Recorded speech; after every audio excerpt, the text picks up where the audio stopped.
మన తండ్రి అయిన దేవునికి, మన ప్రభు అయిన యేసు క్రీస్తు వారి నామమున మహిమయు ఘనతయు ప్రభావములు స్తుతియాగములు మన తండ్రికి సమర్పించుదుముగాక. పరిశుద్ధాత్మ సహాయమును బట్టి తండ్రికి స్తోత్రములు చెల్లింతుముగాక. యేసు ప్రభు కృపను బట్టి తండ్రికి స్తోత్రములు చెల్లింతుముగాక. మీ అందరికీ ప్రభు నామ వందనములు తెలియజేస్తా ఉన్నాం. బిడ్డలారా, ఈరోజు మనము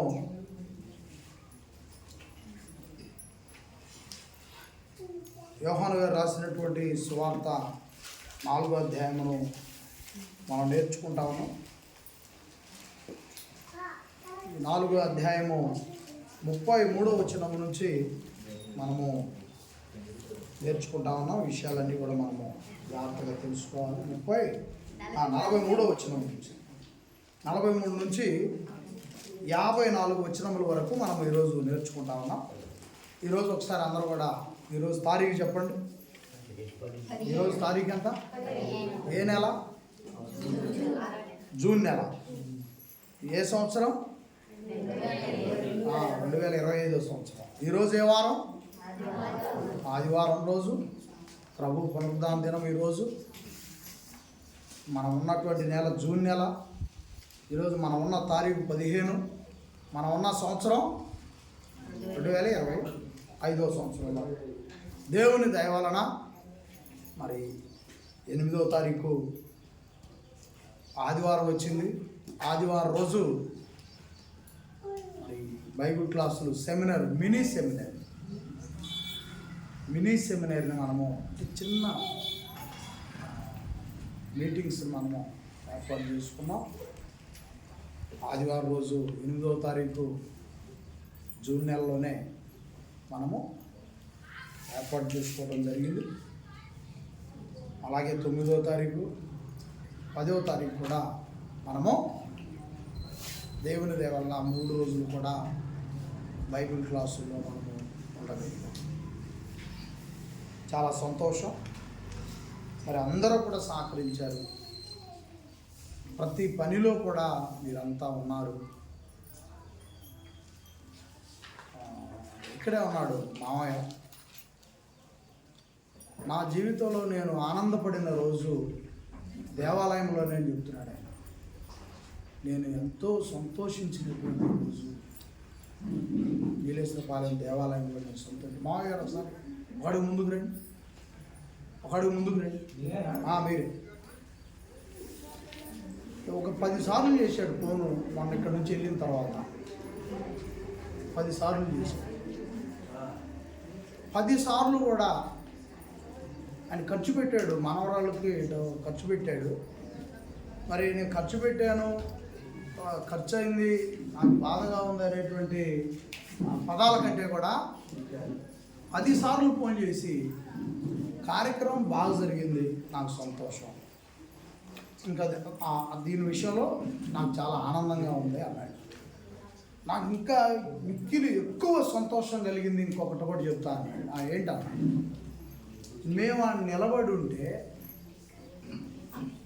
కళ్ళు మూసి కళ్ళు తెరిచేసరికి ఆకులు వేసేవాళ్ళు, తీసేవాళ్ళు, నీళ్లు పోసేవాళ్ళు, వడ్డిచ్చేవాళ్ళు. అంటే పేపర్ వేసే కాడ నుంచి, ఆకులు వేసే కాడ నుంచి, నీళ్లు పోసే కాడ నుంచి, కర్రీస్ వేసే కాడ నుంచి, అన్నం పెట్టే కాడ నుంచి, వాళ్ళకి మళ్ళీ తిరిగి మంచి అట్లా చూసే దగ్గర నుంచి, మళ్ళీ అక్కడి నుంచి ఏవైతే ఈ భోజనం కార్యక్రమం అయిపోయిందో లేట్ అవ్వకుండా అక్కడ జనం ముగించడం ఆలస్యం, భోజనం వెంటనే ఆ ఆకులను చుట్టి అవతల పడేసే పరిస్థితులు.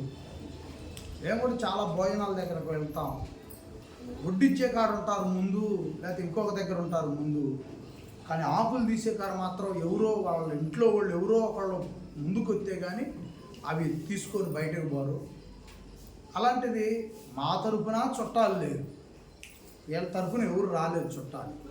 అంటే సేవకురాలు తరపున మేము చెప్పలేదు. నా తరపున మా అమ్మ, మా నాన్న, మా అన్నయ్యలు తప్ప ఇంకెవరు లేరు. మరి ఎలా అయిపోయినాయి ఈ పనులన్నీ? అసలు ఏం జరిగింది మీ దేవాలయంలో, నాకు అసలు ఏం జరిగింది, నాకు ఆశ్చర్యంగా ఉంది. ఇక్కడ వీళ్ళు ఈ పనులు చేస్తుంటే ఒక్కసారి మళ్ళీ అటు బయటికి పోయి చూసిండంట. ఏ చిన్న ఖాళీగా ఇది కడగలేదే అన్న వస్తువు కనరాట్లేదంట. ఎప్పుడు వస్తువు అప్పుడు కడిగి అవతలేస్తున్నారు, ఎప్పుడు ఇత్తనాకులు అప్పుడు తీసేస్తున్నారు. అసలు ఏం జరిగింది మందిరంలో? నాకు ఆడే ఉండాలనిపించింది అయ్యా. ఆ భజన చూసి నేను ఆనందభరితుడిని అయిపోయాను. మీ జీవితం, దేవుని సేవలో మీ జీవితం, మీకు దేవుడు అలాంటి ప్రజలను ఇచ్చిండని సంతోషంగా ఆ రోజు నుంచి కూడా ఎంతో ఆనందంగా ఉంది. చాలా సంతోషం. మరి ఎందుకంటే ఇలాంటి మాకు తెలుసు మీరు ఏం చేయగలుగుతారో అది మాకు తెలుసు. అది దాని విషయంలో నేను ఎంతో సంతోషపడ్డాను. వీళ్ళు చెప్పగలిగారు, కానీ తర్వాత కూడా చాలా చెప్పినటువంటి వాళ్ళు ఉన్నారు. సంతోషం. మీరు కూడా ఈ సంఘంలో సభ్యులు అవ్వాలి. మీరు కూడా యేసు ప్రభువుని సొంత రక్షకుడు అంగీకరించారు. బాప్తిస్వం ద్వారా బహిరంగంగా మీరు ఒప్పుకొని, మరి ఇక్కడ ఉన్న పెద్దవాళ్ళు మీతోటి వయసు కంటే కూడా పెద్దవాళ్ళు, మీతోటి వయసు వాళ్ళంతా ప్రభు శరీరంలో, ప్రభు వారి రక్తంలో పాల్గొన్నట్టు మీరు కూడా పాల్గొనాలని వీళ్ళందరూ కోరుకుంటున్నారు, ప్రార్థిస్తున్నారు. తొందరలో ఆ పని జరిగించు. ఓకేనా? కూర్చో. అలాగే ఇంకొక విషయాన్ని కూడా రోజు చాలా చక్కగా నువ్వు ఏం చెప్పాను వాళ్ళే చేస్తుంటే నాకు అసలు విచిత్రంగా ఉంది. దేవుడు గొప్పవాడు అంటే అసలు ఏంది ఆమెగారు కూడా చేశారు. చూడు మరి నాకు చాలా గొప్పగా ఉంది. మర్చిపోబుద్ది కాక నాకు అంత బాగా చేసే సంఘం. అవును, అది మంచిది.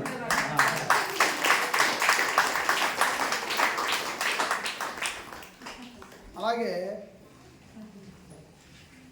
మా అమ్మ మా నాన్న గురించి కూడా మాట్లాడుతారు. వాళ్ళిద్దరు కూడా ఇక్కడ రండి.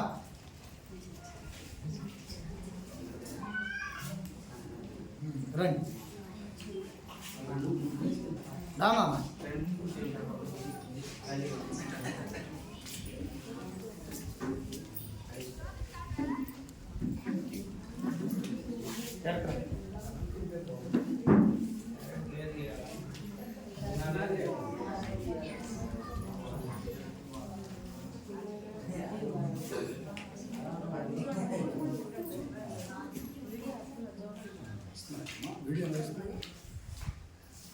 మీతో కూడా నేను చెప్పాను 8, 9, 10 ఈ 3 రోజులు మనం బైబిల్ క్లాసులు పెట్టుకున్నాం. అయితే 10వ తారీఖు మాత్రం అది ఇంటి దగ్గర పెడతానా సంఘంలోనే చేస్తానన్నదే నాకు కన్ఫ్యూజన్గా ఉంది. నాకు అనుకూలంగా పరిస్థితులు నాకు అనుకూలిస్తే ఇక్కడ ఇంటి దగ్గర ఏదో ఒకటి మళ్ళీ మనం జరుగుతున్నాగా నిర్ణయం చేద్దాం అనుకున్నాం. మీతోనే చెప్పాను ముందు ఆ విషయాన్ని. దాదాపుగా ఇంటి దగ్గరే నిర్వహించాలని, ఎందుకంటే మేము ఏమి కూడా కార్యక్రమాలు అక్కడ చేయలేదు. ఏమన్నా ఉంటే చిన్న చిన్న అన్నీ కూడా ఇక్కడే ప్రార్థన చేసుకోవాలి. తర్వాత మా అమ్మ వీళ్ళిద్దరిని పిలిచి చెబుదాం అనుకుంటున్నా, ఏం చేద్దాం ఎట్లా ఏందనేది. ఈ లోపల మా అమ్మ వచ్చింది. నేను అనుకుంటున్నా, ఆలోచించుకుంటున్నా, కొద్దిసేపుడు మా అమ్మ వచ్చింది. మా అమ్మ చెప్పాను, అమ్మా చేద్దాం అనుకుంటున్నాం అని. అమ్మాయి సేవకురాలు మాట చెప్పింది, నేను కూడా మాట చెప్పాం. ఆ తర్వాత మా అమ్మ ఆలోచించి చిన్నగా తీసుకుపోయి మా నాన్నకే చెప్పింది. వాళ్ళిద్దరినే నేను పిలిచి మాట్లాడాలనుకుంటున్నా. ఈ లోపల నాకు ఆ పని నా అడావుడు నాకు ఉండటం వల్ల నేను అది నెరవేర్చలేకపోయా. ఈ లోపల మా అమ్మ తీసుకెళ్ళి మా నాన్న ఇక మా నాన్న కూర్చొని, మరి ఇక్కడైతే పిల్లగాడు అల్లాడిపోతున్నామో, చాలా ఇబ్బందుల్లో ఉండడం, చాలా మరి చదువులు పెట్టుకునే మన ఇంటి దగ్గర అయితే పిల్లవాడు భరించగలగాలి కదా, నువ్వు వెళ్ళి సంఘంలోనే జరిపేటట్టు పిల్లగాడికి చెప్పు అని చెప్పి మా నాన్న మళ్ళీ మా అమ్మకి చెప్పి పంపించాను. వీళ్ళు ఉండేది ఆదరణ రోడ్డు అవతల మా అమ్మ మా నాన్న మా పాత స్థానంలో ఉన్నారు. మేమేమో ఈ దగ్గర ఈ రోడ్డు యువతలు ఉన్నాం చూశారు మీరు అందరూ, మీకు తెలిసి. ఇంక మళ్ళీ మా అమ్మ వచ్చేది, నాన్న అంటున్నాయా నువ్వు భరించలేవు, మరి చుట్టాలు మరి మన వాళ్ళు వారం. వీటన్నిటికంటే మాకు శ్రేష్టమైన ఆలోచన ఏంటంటే సంఘాన్ని కనిపెట్టుకొని సంఘంతోనే నీవు ఈ కార్యక్రమాన్ని చేసుకుంటే మాకు మంచిది అనిపిస్తుంది అని పెద్దవాళ్ళు ఇద్దరు కూడా ఈ మాటని నా దగ్గర తీసుకొచ్చారు. ఆ తర్వాత ఈ మాట బాగా ఆలోచించి సేవకురాలు కూడా మనకి సంఘమే కరెక్ట్ అయ్యాం, అక్కడే వాళ్ళ మధ్య చేసుకున్నాం, మన దేవాలయంలో చేసుకున్నాం. అప్పుడు మళ్ళీ నాకు ఇంకొక సమస్య వచ్చి పడింది. సరే రైట్, దేవాలయంలోనే చేద్దాం. మరి ఇప్పుడు నేను ఏం చేయాలి? ఇప్పుడు వాళ్ళు పిల్లలకు బట్టలు ఇవ్వడంలోనే వాళ్ళు మార్చుకోవాలంటే మరి జరిగితే దేవాలయంలో అన్నా జరగాలి, లేదంటే మా ఇంటి దగ్గర అన్నా మార్చుకోవాలి. కాబట్టి మరి ఏం చేయాలి? ఏం అర్థం కావట్లా. సేవకురాలు కూడా కంగారు పడుతుంది. నేను చెప్పాను, అవసరమైతే అన్నయ్య కారు చేస్తారు కదా, ప్రార్థన చేసిన తర్వాత ఇంటికి వెళ్ళి మార్చుకొని మళ్ళీ చేసుకుంటారు, కానీ లోపు ఇవన్నీ జరిగేటట్లేవు. కంగారుగా ఉంది. అక్కడ చెప్పుకున్నంత ఈజీగా అక్కడ సమయం అనుకూలించేటట్లేదు. అప్పుడు మత్తయ్య చెప్పాను, అబ్బా ఇక్కడ ఒకటి గుడ్డ టెంట్ హౌస్ దగ్గరికి వెళ్ళి సైడ్ హాలు తీసుకురా, ఈ సైడ్ పెట్టేసి అమ్మాయిలు లేదంటే ఇవైనా సరే ఇటు ఎదరకు ఇక్కడ మార్చుకునే మార్గం చూస్తాను.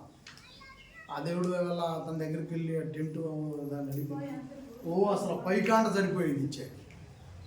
ఈ తర్వాత చెక్ చేశారు, పిల్లలకి ఇబ్బంది లేదు అని చెప్పి. దేవుడి వల్ల దేవాలయంలోనే వాళ్ళకి అవకాశం ఇవ్వదు. ఆ తర్వాత మీరు అందరూ చూశారు, దేవుడి దేవాలయ కార్యక్రమాలన్నీ కూడా చాలా గొప్పగా జరిగినవి. అలాగే సోదరులు కూడా ఎంతో సంతోషంగా వీరంతా తలా ఒక పని చేయూతనిచ్చారు. ఇది ఈ రోజు కాదు, ఏ రోజుకైనా ఇంత ఆశ్చర్యంగా అద్భుతంగా జరుగుతూనే ఉండదు కాక. Thank you. అలాగే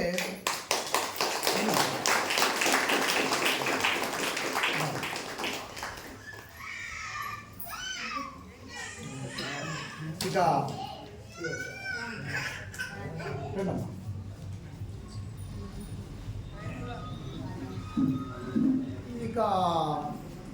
కార్యక్రమం అయిపోయింది, మన క్లాసులు జరిగాయి, మనం అనుకున్న పని జరిగించాం దేవుడి దయ వల్ల. ఇక వీళ్ళని కాలేజీలో వదిలిపెట్టాలి. పిల్లలు కాలేజీలో వదిలిపెట్టాలంటే వీళ్ళు కూర్చొని ఉన్నారు. వీళ్ళకి మనసులో ఆలోచన ఉంది. ఏంటి ఆలోచన అంటే అందరూ మంచిగా చేశారు, అందరూ కూడా సహకరించారు. వాళ్ళకి మీరంటే ఎంత ప్రేమ ఉందంటే అసలు నేను ఆశ్చర్యపోయాను. అంటే వీళ్ళు ఇంతగా ఆలోచించగలిగిన పిల్లలై ఉన్నారు, నాకు చాలా సంతోషం. మేము కాలేజీలకు వెళ్తాం, మళ్ళీ వాళ్ళు ఏదో సెలవులు ఇచ్చినప్పుడు మనం ఒకసారి రన్నింగ్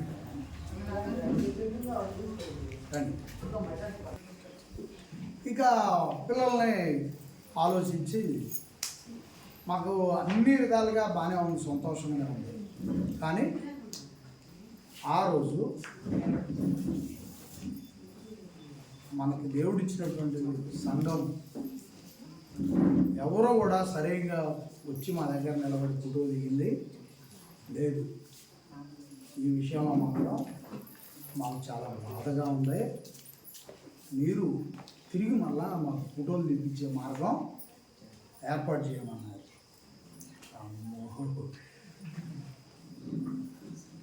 నిజంగా ఆ రోజు కూడా ఏమాత్రం కూడా సాకారంగా లేదు. మరి మనకు అనుకూలంగా మనం రోడ్డు మీద ఏదైనా టేజ్ చేసినట్టే మనకి ఏదైనా అనుకూలం ఉండేది. కానీ మనం ఇక్కడే ఏర్పాటు చేసుకొని ఆ రోజు ఆ బల్ల లేకపోతే ఆ ఆకలి టైం అప్పుడు ఆ 2:30 అప్పుడు చాలా ఇబ్బంది అయింది. అది ముందుగానే మనం చూసాం, ఎందుకంటే అది మనకు తెలుసు. కనుకనే మళ్ళీ ఇక్కడ బల్లలు వేపించి ఒక అర్ధగంట ఆలస్యమైన నిదానంగా కార్యక్రమాన్ని మీరంతా కూడా ఆ పనులు అడవుల్లో ఉన్నారు, పిల్లలు చూస్తూనే ఉన్నారు, అవన్నీ గమనించారు. అందుకని తిరిగి మళ్ళా వాళ్ళు అందరూ కూడా సంఘస్థులు ఫోటోలు దిగే మార్గం మాకు ఏర్పాట్లు ఉన్నాయి.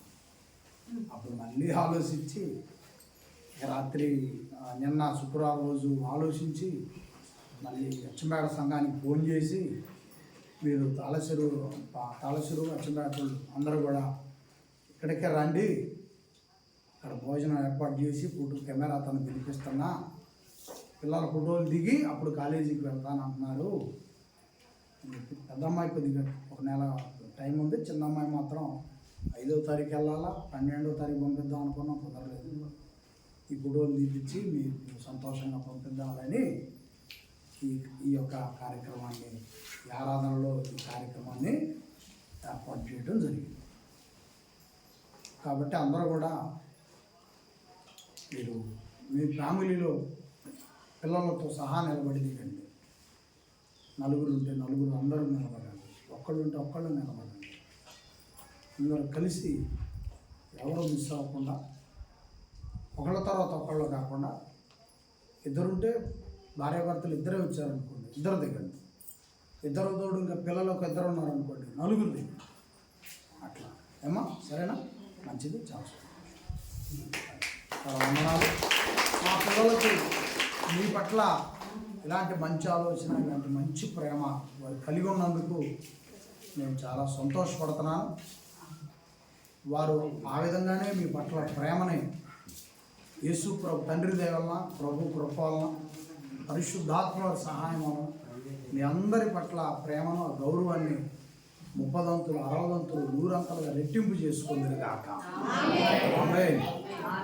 వందనాలు.